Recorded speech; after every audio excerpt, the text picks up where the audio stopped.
That's our first love is what? His shed blood. That's right, and we're in Revelation chapter 2, verse 5, and it says, "Consider how far you have fallen. Repent and do the things you did at first. If you do not repent, I will come to you and remove your lampstand from its place." Serious. Damn.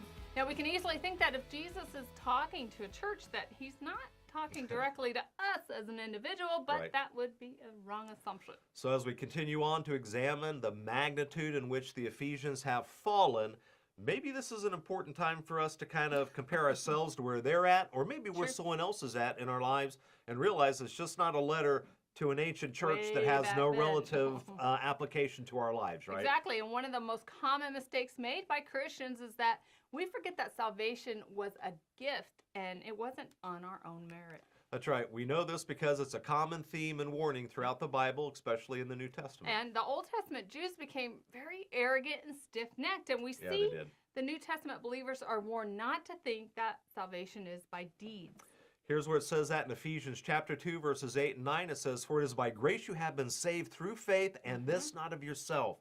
This is a gift of God, not of works, so that no one can boast." Now, if we think we're special and deserving of God, we would lose sight of our first love, which is that what God loved us first. Right. Our first love was God's great love and sacrifice for us at the cross, and we need to remember that. It's not about how much you go to church, how much you read the Bible, and all those things, which are all good and they're Good. critical to grow in love with God, but that's not exactly what he's talking about. No. And again, we see the following message in Ephesians 3, verse 18 and 19. It says, "May have power, together with all the Lord's holy people, to grasp how wide and long and high and deep the love of Christ, and to know that this love that surpasses knowledge, that you may be filled to the measure of all the fullness of God." The fullness of God does not come just by hating evil, you guys. No, it doesn't. But it comes by, loving the evildoer. And we know non-believers hate evil too, and they don't have the fullness of God. So it's just not by hating evil. And it seems that we feel like that is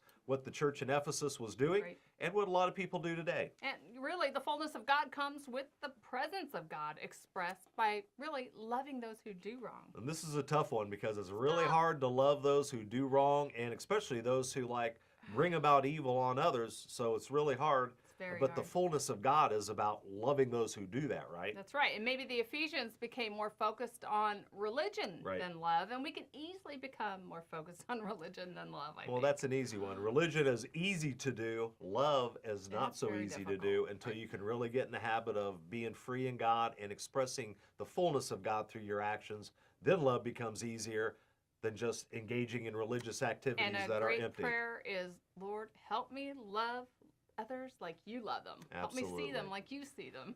Many well-intended Christians become more focused on conquering evil Yep. than the conversion of an evil heart. And here's what it says in Romans chapter 8, verse 37. "Know in all these things that we're more than conquerors through him who loves us." Jesus set the example for us in this very thing in the Garden of Gethsemane, right? And that's when he could have called down a legion of angels to defend him and smite the evildoers, but instead he just let them arrest him. Well, his choice was an act of love at the cross and the conversion of hearts through his sacrifice. Thank you for joining Les and Tracy King for A Word on the Word. Visit awordontheword.tv to receive their latest audio or video broadcast. A Word on the Word is sponsored by First Century Ministry